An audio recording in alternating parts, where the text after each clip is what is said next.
I be that pretty motherfucker.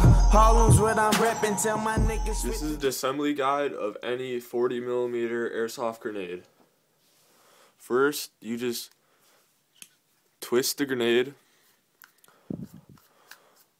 until it comes out. But be careful, some of them have ball bearings that are loose right there, and your springs here, and that's the pin that you push to release all the gas, and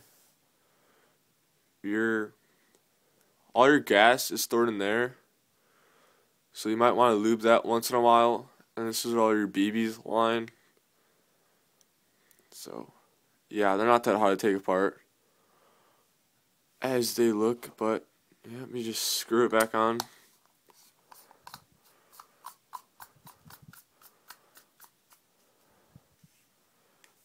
Yep, that's how you do it. Make it in a second, never disrespect it.